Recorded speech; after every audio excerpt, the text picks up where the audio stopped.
Hi guys, welcome back. So today we're taking a look at the SPY, QQQ, as well as Dow Jones Index ETFs. So before I begin, remember to take a second to give the video a like and subscribe as you greatly help our channel.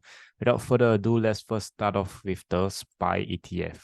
So as you can see, SPY managed to see some rebound, and in fact, all three index managed to see a rebound this week.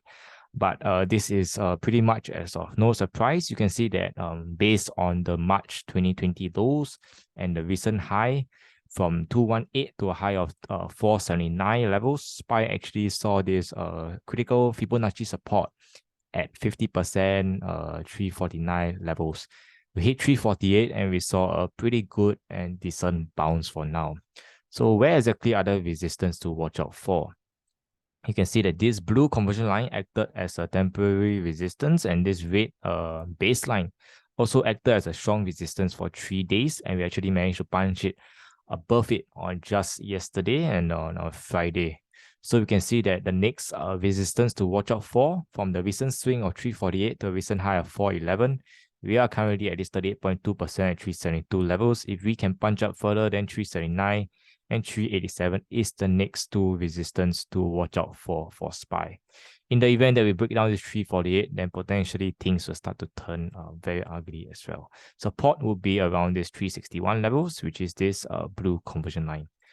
Moving on to QQQ. So QQQ, similar situation. You look back in time, you can see that this it is slightly weaker because of the mostly of tech stocks components, 164 to a high of 408. We already broke down 50% support level, but we managed to find a good support at around this 38.2%.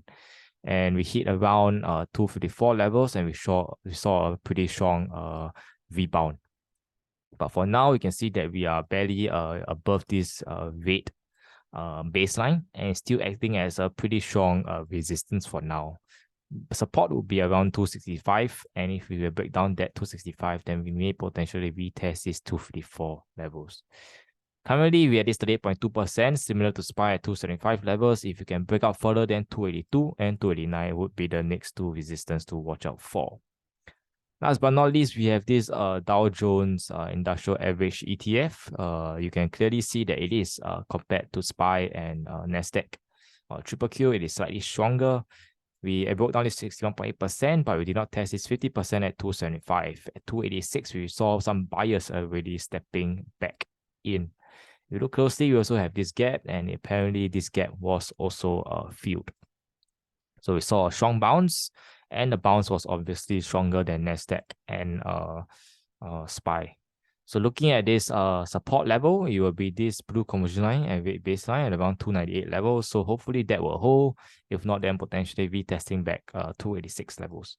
Resistance, we are looking good for now. We already tested 61.8% at 310 levels on this particular Friday, and we saw a little bit of profit taking towards the close, but that was not too much of a concern. If we can break out further, then potentially we may see more upside ahead, 317 and potentially 325 levels. If not, then it's likely for us to come back down. Not forgetting there is also this gap that needs to be closed, and hopefully if we can close it, we are looking at a high of a potentially around 325 or 320, 323 levels. So hopefully we see a bounce and we can continue to rally up further towards 317 levels. So across all three indices, we can see that there is a short-term rebound, and hopefully this, even though it may not be a potential reversal, at least we see buyers stepping back in, and potentially shorts are closing their positions. So if there's any changes, I'll give you guys an update. Thanks for stopping by. Till we meet again, appreciate the manipulation.